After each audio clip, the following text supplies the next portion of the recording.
Welcome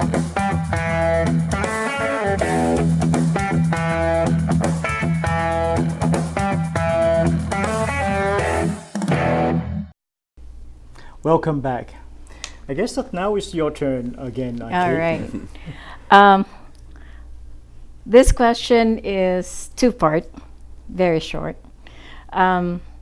When was your aha moment, or what tipped the iceberg when you said, I gotta do this. I gotta run for president. We have to fix this country? It was looking at my first child, my daughter Emmy, and just realizing that I do not want her growing up in a world defined by a president like Donald Trump.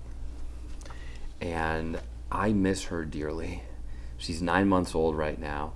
The reason I got in the race so late is because it simply wasn't an option for me to get in when she was only 2 or 3 months old, like when most of the other candidates did. It's the first child that my wife Liz and I have ever had. But I miss her so much. And yet I think that by running, I'm doing something that will ultimately make her proud. Because we have to beat Donald Trump. We have to restore moral leadership to this country. And I think I'm the best person to do that job. Well, Congressman, I think China is probably one of the most concerned topics that we all have to confront right now. And in your statement on trade, you said that China is one of the U.S. economic competitors who steal our intellectual properties. Also, that there is some aggressions that has been seen in the last couple of years, and as Kathy has mentioned a few of them, and I wanted to read these questions so you'll be able to answer to see that what is, as a president, what are you going to deal with this? China is holding military exercise in the South China Sea. Beijing has placed advanced weapon system on several dispute features in the regions, including on 7 islands. Some of those are now equipped with harbor, airstrip, radar, and missile stations, expanding China's ability to monitor and potentially control activities by other military forces in the region, including the Philippines, Japan, Korea, Vietnam, and other countries in the regions.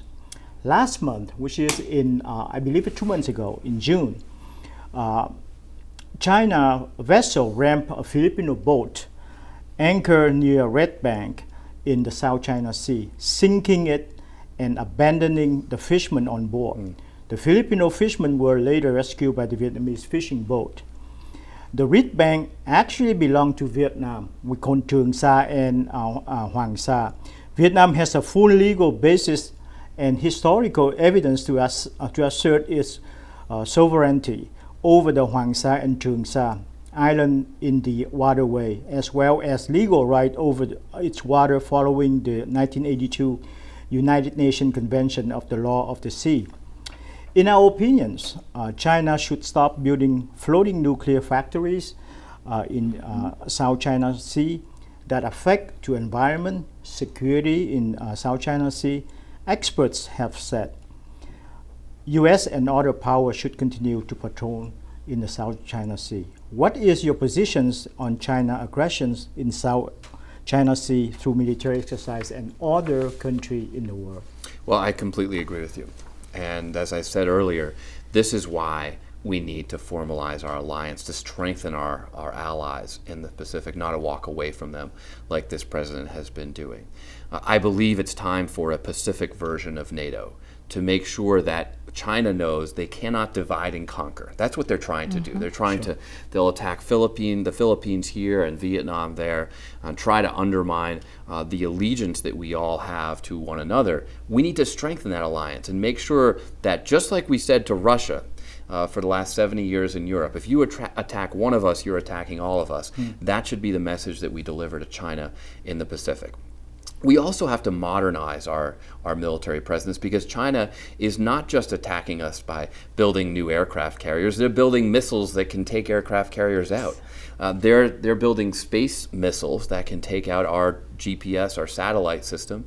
They're finding new ways to attack us through the internet. It's one of the reasons why I would get rid of the old legacy expensive weapon systems we don't need anymore and put that money into two things: the modern weapon systems we need and diplomacy, to really invest in strengthening these alliances that ultimately should be the foundation of our security. Well, I think the last question that we have on here, and I take the liberty to ask you the questions. What is the first day of the Moulton's administrations in the White House, and what is the first month look like to us? So the first day is to undo all these terrible executive actions that Trump has put into place, like making sure that we no longer have kids in cages, that we're separating families at the border, to make sure that we return some moral leadership to the White House. But over the next month, I have made a commitment in my first 100 days to have a town hall in every one of the states in the union. And I would start with the states where I got the fewest votes. Because the message I want to send to everybody in America is that we're all in this together. And I'm the president not just for the people who voted for me, not just for my party, the Democrats, but for everybody in the United States. And I won't expect everybody to always agree with me, but I will expect everybody to always trust me, because that is the kind of leadership that I have always provided in the past and that I will always provide in the future. And part of trust is being able to listen to different views. So I will go all over this country and hear the views of Americans and say where I agree and where I disagree. And that's one way that we can bring this country together. I will also inaugurate the most ambitious national service program that we have had since the Great Depression, because I want more Americans to believe in this country so much that they're willing to step up and serve it, to be a part of bringing this country together and doing the great work that we need to do to make sure that everybody has access to affordable health care, to make sure that we can truly reform our immigration system, to make sure that we are a strong nation both at home and abroad, where our kids are safe in their communities, they don't need to worry about drugs or gun violence, and where we set an example for the rest of the world that other nations will want to follow. That's something that will take moral leadership from the White House, and it's something that will take everybody coming together in America to accomplish. So that's the message that I want to send in my first 100 days, Nice. is that we're going to bring this country together, get back on track, and restore moral leadership to America. Well, I guess that we still have about 4 minutes left. I have So- a question. Oh, sure, Okay. go ahead. I always have a question. Do you remember the movie Dave? The movie Dave? Yes. I don't think I He- saw that. I'm sorry. Oh, sorry. It was about the President of the United States, and they got a double for him. He was nasty, right? But the double was really good, right? Now, along that line, I see what is now and what could become. What would be your ultimate goal to change all of what has been done?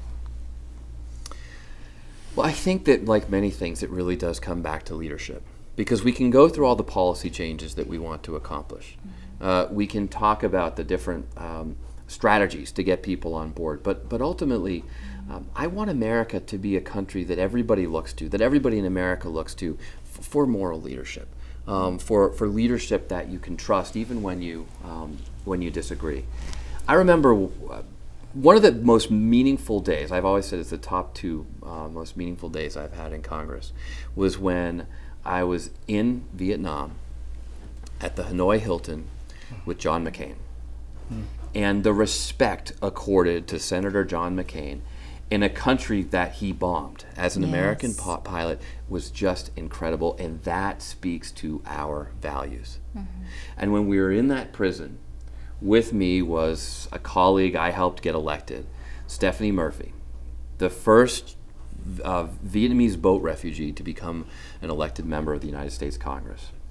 And we were standing there in this prison, listening to John McCain talk about his experience there. And at one point, he turned to the assembled crowd of visitors, everyone who'd come because they saw that he was there, and pointed at Stephanie Murphy, at Congresswoman Murphy, and said, "And this is what America is all about." Yes. Because she absolutely. fled her country on a boat and was rescued by the United States Navy. And she came with her family to America to seek a new and a better life. And starting as a refugee on a boat off the coast of Vietnam, she now has become an elected member of the United States House of Representatives. That is the American dream. That's that awesome. embodies American values. And that is the example that we need to set for the rest of the world. Thank you. Your last word. I hope that if you like what you've heard today and you believe that these things, these values, should be a part of the democratic debate, please go to my website, sethmoulton.com.